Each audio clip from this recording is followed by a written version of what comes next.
I love Kokou no Hero. It is a fascinating story. I have read and watched everything I could find about it.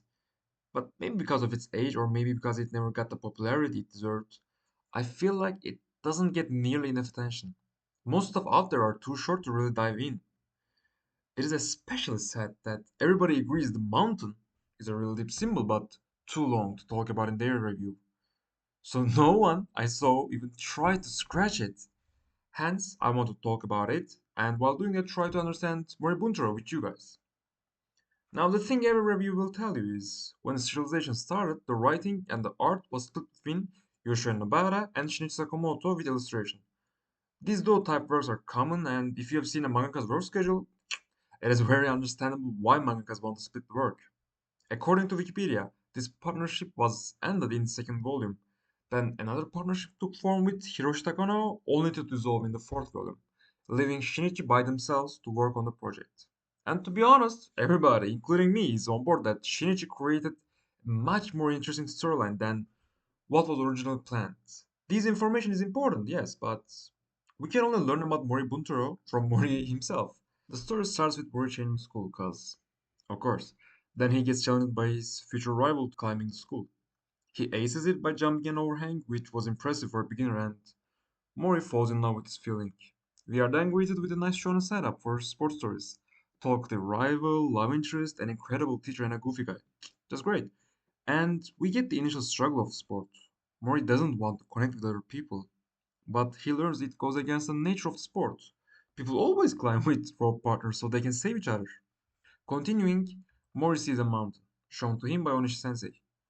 Onishi explains that by climbing this mountain, Mori would be closer to the sun. While Mori never consciously admits this as a reason, he never thinks about seeking the sun, I believe we can count it as one of the motivations. In the upcoming arcs, while he's in the middle of the Alps climb, the team owner comes with a helicopter. We see Mori chatting with a girl. He says the colors of the sunrise was like an orchestra, again with the sun. Sadly, I believe this is the only time he outright praises it, but it also creates a juxtaposition with still lights, another contrasting light source, which will play a great part.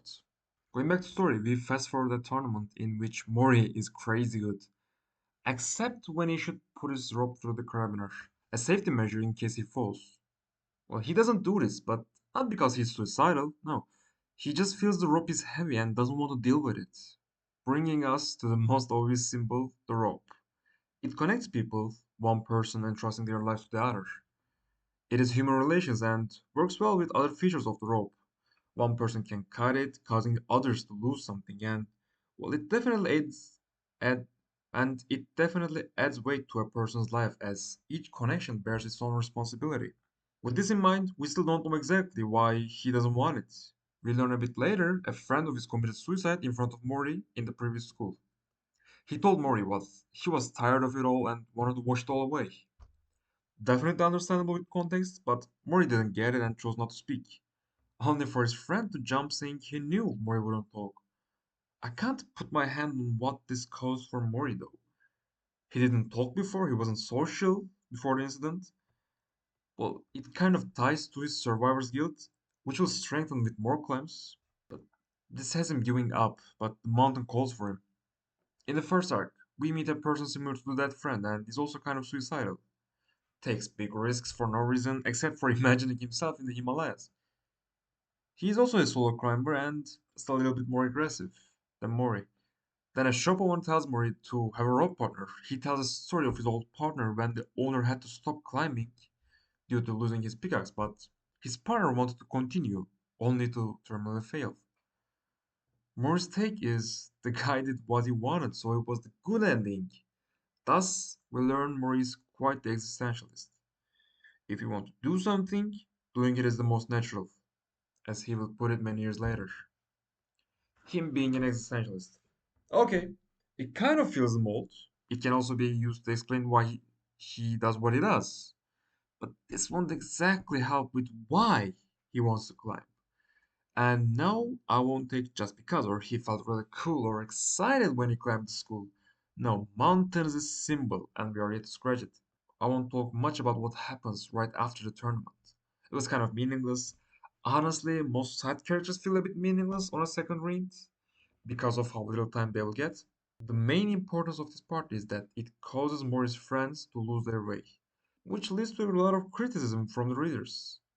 As you know, the love interest ends up becoming a prostitute after losing her recommendation, and the rival gives up climbing and becomes a conman. One people say it feels random, like, why didn't the rival continue climbing since he seemed to genuinely enjoy it? And yes, or why did the girl give up so easily? And I get it, but at the same time, someone in the world will always end up as a conman. Someone will always end up as a prostitute. It was sad seeing the characters I cared about fall into these roles, but the story clearly values realism.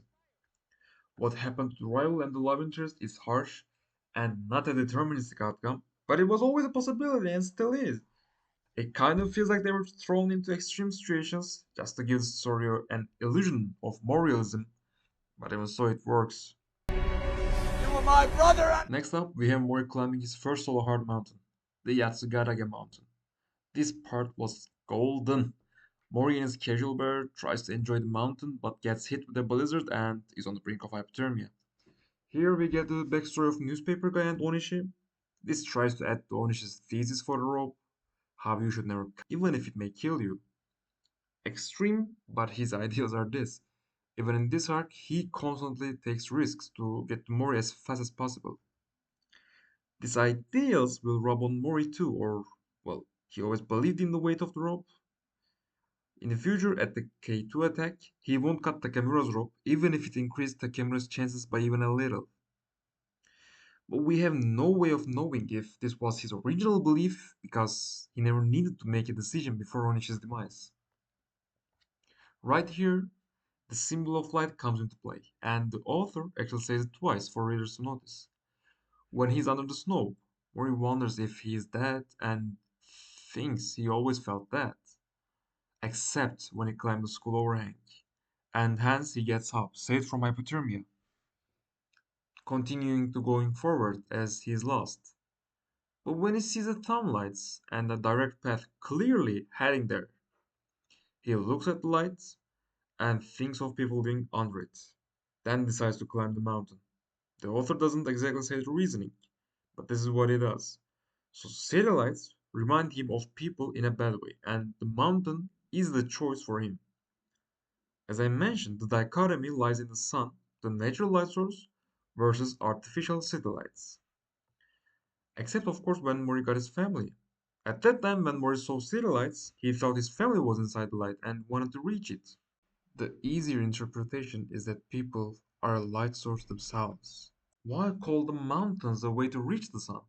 Like Onishi and later on Nimi also wants to reach the sun, but at his final moments understands he never actually got in close. I didn't find any other point on it, so with this much knowledge, I believe this is mostly about running from the unnatural city lights to the natural. During the attempted rescue of Mori, the sensei Onishi is hit by a stone and dies on sight. It was nobody's mistake, and this is a risk everyone takes. But Mori is way too quick at getting over it. He was really invested in Onishi sensei and will think about him quite often in the future. Again, I think it is about his thought about nature. It was in the nature of things. On top of it, Onishi was doing what he wanted. Completely great death for Mori, so he isn't set for Onishi. Then we fast forward 2 years. Mori working as a porter and working on mountaineering with the most cost-effective ways, staying in the giant freezer and work, carrying many bottles of water on his back to his house for endurance. And the house. The first time we see the house, we see it as a shell of a house. Nothing in it works actually. No electricity, no water. I mean, it's the minimalist dream, maybe. He is living a natural life in the city, though. This is also a way to save money for climbing, and what do we get? The 14 team and the perfect shit show that they are. We see Morris workout and his insane body. Like, look at this craziness. This body makes me think of Tyler Durden and the pose he did. But Fight Club had more messaging on body image, and I don't think the climber has an opinion on that. We also hear Morris say he likes how things are at the start of that arc. And how are things actually? No friends, low pay due to his temporary status, no water at home. No one's denying the great work we've done, but how are we repaid? We have no money, no girl, no real friends. Hence, this statement is actually great. We can catch Mori's only item for calculating worth of life, climbing wherever he wants. No matter how content Mori seems, I have to doubt his love for this life. This will be more about him being okay with that at the Alps though. We see that Mori's overall goal is to climb the number one mountain. What is it though? Let's put a pin on that. Mori is invited to commemorate Onish's death with a climbing in his name. He quickly creates an excuse by taking an extra shift at the work. But how does he do that? He takes zero initiative, but when a guy at the work asks him, he gladly accepts. This is Mori's unwillingness to do anything out of ordinary, except for climbing mountains. Even when he doesn't want to go, he won't go out of his way to ask the boss. Only if someone asks him, he will do it. He willingly is a passenger at his own life. When the girl who wants to get together with Mori makes a move to be with him on the extra shift, he instantly goes to the commemoration. Mori is anxious with social situations, of course, but girls make him lose his shit. And on this note, I fail to capture what this means for Mori. Let's talk about the general girl situation of Mori. At the first volumes, there's Yumi, whom I call the love interest of Rival, until the story was kind of completely recreated. Mori didn't have an escapist attitude with her. He talked with her, 2 years of solidarity, and he is deadly scared of them based on his reactions. Going on, this girl from work would suddenly try to live with Mori. Mori will fail to talk. The artwork was really fun there, the using a remote control and writing on papers. Great pictures, great storytelling. First one meaning he would much rather have no interaction. And the second saying he gets lost in his mind to find the right words. He ends up running away. Then Yumi comes back and tries to basically rape him. Though still, most guys would love that situation. Mori gets stone cold with a girl near. And when he's getting raped, he gets the feeling of being exploding. And there are two times where relation with woman is portrayed as being eaten. After this experience, he has a bit of a battle in his mind, where when he thinks about mountains, the woman comes to her mind as if trying to take the mountain's place in Mori's heart. And I think it is like Whiplash's take on relations, actually. Well, I don't think that we should be together. And I've thought about it a lot, and this is what's gonna happen. Okay, I'm gonna keep pursuing what I'm pursuing. And because I'm doing that, it's gonna take up more and more of my time, and I'm not gonna be able to spend as much time with you. I wanna be one of the greats. And I would stop you from doing that. Yeah. I believe it argues relations don't let you become great, and they make you mediocre. That was why Mori was scared. He was afraid of losing his dream.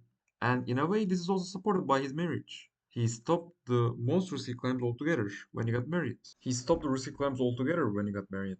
Though Whiplash was much more blunt about it, the climber argues the same point. The commemorative climb is nothing important. He gets scouted to 14 team. He doesn't want to join them. The rather important part was him apologizing to that Onishi sensei for being alone. And also putting his rope to relay, which, if you remember, he didn't do at the tournament. So there is a bit of progress in Mori's look on safety, or maybe relations. He doesn't tie a rope with anybody, but he puts the rope through the safety relays. What does it mean? Does he trust his meta stuff now? Does he trust the mountain to hold them maybe? Does he believe when he's alone, the rope isn't a relation, but just his own self-sufficiency? I don't know, it's hard to, hard to answer. The dinner at which he is offered 14 team membership is the time he learns about the K2 East Face and maybe the other 8,000-meter peaks. The main goal of his will become K2 East Face and he will count that as the number one mountain. But apparently he didn't know about it before. He also never made an attempt to check if he could climb any of the 14 peaks since he's oblivious to the expenses. So his dream was kind of lofty. He didn't know much about mountains outside of Japan when he claimed the number one spot. So I think it was more about being ambitious, or he wanted to climb the number one mountain but didn't know what it was.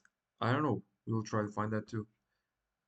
He will reject the first time because team owner's hands are like unlike a mountain climber. I think it's a play on the wealthy's interest without putting the work. It feels like a jab at the class structures.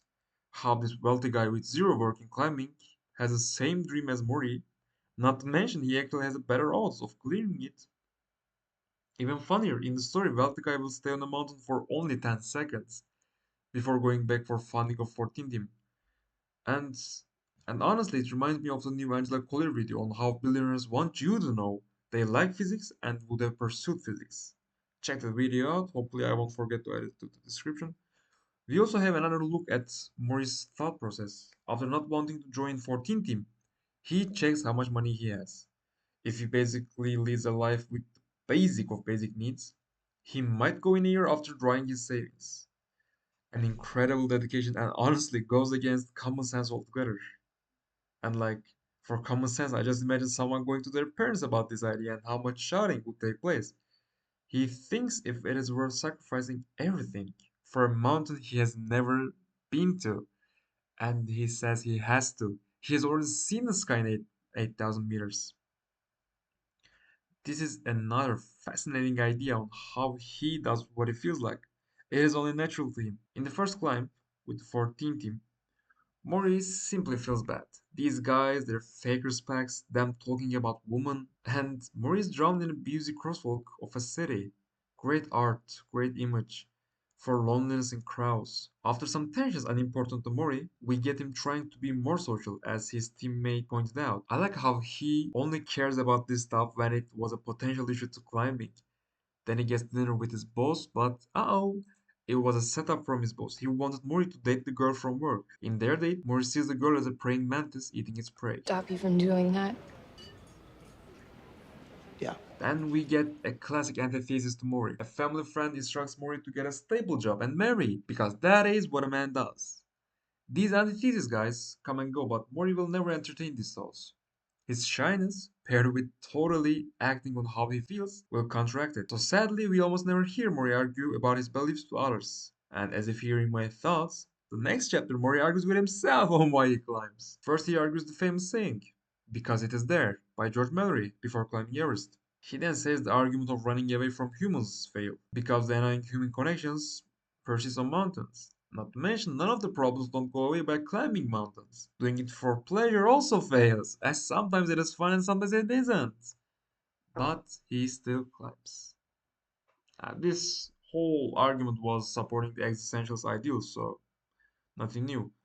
In the mountain, when he and the other young guy, Nimi, go to get provisions, a snowstorm starts. Nimi says they should power through it, and Mori remembers the time he didn't speak his mind with the girl from work. That didn't work out, so he speaks his mind. He doesn't want to go, he says it's too risky. This also doesn't work out. He gets ostracized by the group. This was the point where I kind of felt Mori was justified in his search for loneliness. In this climb, we also see his hate for rope partnering. For him, climbing on fresh snow is like drawing on a blank paper. But then other hands disrupt his flow, creating a suffocating rope chaos that pulls Mori down. After this point, Mori is put in a dilemma. Nimi wants to stop the climb after a member's death, and Mori remembers the time company closed his workplace. He didn't go to protests for unpaid wages since he actually took a vacation and he actually didn't deserve any unpaid wage. People hated him then because this was a collective issue, and on the mountain Mori is conflicted. In his mind he makes a nice speech agreeing, but Mori can't say anything to Nimi.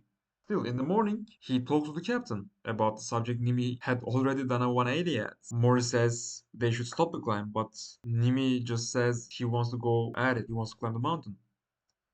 Again, seems like no matter what Mori does, he fails to be liked due to his communicative failures. Under this stress, he imagines a different version of himself, as all of us do. A person that was more social, who doesn't climb, has friends and a girlfriend, but still, he doesn't give up. He follows the 14 team to the top, even when he's hated. We get the flash forward and get the same antithesis from the detective. How climbing doesn't change anything for ordinary people in society, and therefore is a meaningless act. My favorite ideology. You are worth as much as benefits to society. Utilitarianism, the enemy of fun. I kinda have to rant here because this stupid idea and its counterparts are too common. Someone decides to study philosophy and is bombarded with What does it produce? Can he earn money? And yeah, I get it. Money is a fact of life, but come on. You want to do everything for it? Everything? This idea goes so far that, oh, you are 25. You can't become a guitarist anymore. What is the point of playing the guitar? I don't want to like defend it. I think it's the obvious version is why you want to play guitar. Whatever. And as sad as it is to hear these types of ideas, I get even more sad for people thinking like it. So enamored by an economic system that doesn't care about them. They can't even see the simple joys. I don't even tell my parents about YouTube because they will ask me to focus on studies more. Enough of rant. So, going back, and we learned for 3 days Mori was with Nimi, and he calls these days as the only time he was not alone, even going so far as planning to die there with a friend. I get why he stayed for the most part. Okay, Nimi begging and him actually needing you is enough to spend some time, but why was he ready to die? First up, how did Nimi deserve to be called his friend? I don't think there is any particular thing that happened to cause a change like this in Mori. So what is it if he didn't change? I sadly kind I sadly can't find the nice definitive reasoning. I believe it was because Nimi talked to Mori without expecting a conversation. Nimi was basically talking about himself nonstop, and this gave Mori comfortable communication, where he doesn't need to say anything, he can just stay there. On this part, we can also check who the mountain spares. Mori will always be spared since he is alone, as the mountain told Mori. Who's that Pokemon? It's Pikachu! It's Clefairy! But even that is only special to Mori because another solo climber will be found dead in K2. So let's check the deaths. Onishi died when he was understanding his shortcomings. 14 team first member died because he had left the mountains for a long time. Only Nimi is explored more, and we see as a child, instead of climbing, he chose to go through the opening into the soccer field. And I think it's important. It means either he didn't love climbing enough, or he is okay with the easy way. Other members died because they went through the wrong route, or maybe they didn't follow Mori, which was the correct route. I don't know. But still, most of them, except for Nimi, just seem like logical mountain things. There's no special meaning or connection in any of these deaths. So I can't drive a conclusion on what mountain is through this. Though all of them will cause survivor's guilt to Mori. With all the events, Mori will momentarily give up on his dream. Maybe a financial issue, yeah, but I like to look at it as a personal issue. He lost his drive after the feeling of having a friend. He starts working on a snow data at a mountain while practicing future climbs. But he is extremely serious about the work part. He doesn't cut any corners. And to be honest, it was hard to connect his work discipline with his ideals at first. Does he just want to be useful to society now? Where did that come from? This was a general concern when he climbed before. You can make the case for survival's guilt affecting him. After Onish's death, he was serious with his work. After 14 Team's death, he is even more serious. But I think he will tie into the mountain and his initial ideas. And a little sneak peek is his new boss told him work is a sense of having a responsibility. The serious attitude of his will result in a promotion. And an incredible callback goes here. Mori is drawn with his mountain clothes in a busy crosswalk. The first time we saw it in the crosswalk, he was on a mountain feeling like he was there alone. Now he actually reached there. He actually is in society by Mori's standards. Around this part, Mori gets a research grant, and his old friends come to visit him. The high school rival Hajime climbs a hard plate and then chats with Mori, Yumi, and Mori's new friend Takemura. And I believe Mori really loved this.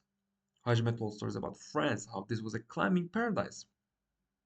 And at that point, Mori's mental image is just too cute, man. What the? He doesn't speak in this conversation, and like the one with Nimi, he loves this version of communication. And then he repeats Hajime's climb. While climbing, he feels like he's conversing with Hajime, with the movements, with climbing. He feels like he understands him. Until he notices that there's a missing part in this climb, and Hajime couldn't have climbed it. He must have cheated. After confronting Hajime, he learns Hajime used a tool. At this point, I want to address the critic of sidecast having unnecessarily bad lives again. The author is pursuing the idea that only people that take the hard road can succeed. Nimi was okay with taking the opening in the stadium instead of climbing. Hence, he had a bad future. Hajime is okay with cheating, as we see, so that is why he had a bad life. Mori never cheats, never half-asses anything. And when checking on Yumi, while I understand why she steals, it doesn't change the fact that she does steal. As a result, she couldn't fix her life. And the last victim of this pattern will be Takemura, whom I call Mori's fan. He's okay with getting drugs to climb, so he's thrown away by the mountain. Now we can focus on Takemura and what it represents. He started off as being a fan of Mori's famous solo climbing. He will also solo climb. But why though?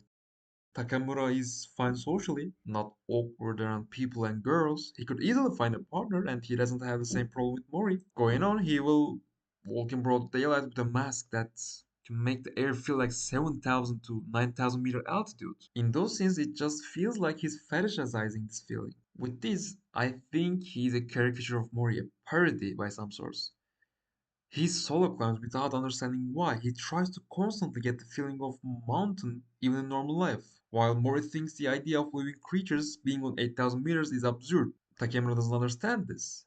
Takemura does these things mostly because he saw Mori's fame. He wants to be famous and get the girls. We have no money, no girl, no real friend. He wants people to see him, while Mori actually doesn't want to be perceived, especially on the mountains. And while we are yet to reach a definitive understanding on mountains, would you agree we can call this symbol for success? Takamura is a guy who is in love with the end goal, while Mori isn't really interested in all that. Around these times, Mori meets his future wife on the brink of death on a mountain. He saves her life, and while carrying her, he is portrayed as carrying a cross, meaning the girl is either his punishment or his death. We will learn.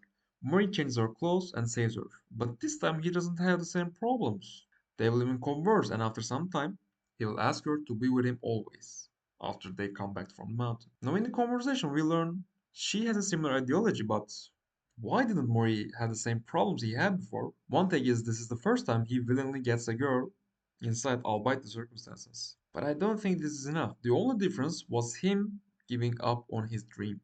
And with it, girls stop being a hindrance, because, well, there's nothing left to hinder. And he even gets complacent about how it is okay to enjoy modern world, something he never did before. Now the last part seems harsh, considering what happens next. He actually gets his dream back and starts conquering the actual planned mountains of 14 team. His future wife Hana's image will also be helping Mori get motivated on the mountain. But the chapter of their marriage is titled Funeral, and Mori is with a rope around his neck in the last page. Why is that? Because it is death of Mori Buntaro as we knew it. He will lose his actual will to climb the risky K2 and take the already conquered mountains. Risky, sure, but he can manage those. He has the blueprint already, and if it wasn't for external factors, he gave up on K2. He even likes city lights as his family is now inside those lights. So, if you don't remember, you ask, how did he end up on K2? And for the love of God, I don't know. His character journey was complete. He beat every problem of his. He overcame shyness, his feeling of isolation in society, maybe even his life threatening style of climbing. He doesn't even feel alone anymore. So, how does he decide on it in his character? Father of Takamura begged him, but he rejected. When he talked to Takamura, he wasn't convinced yet.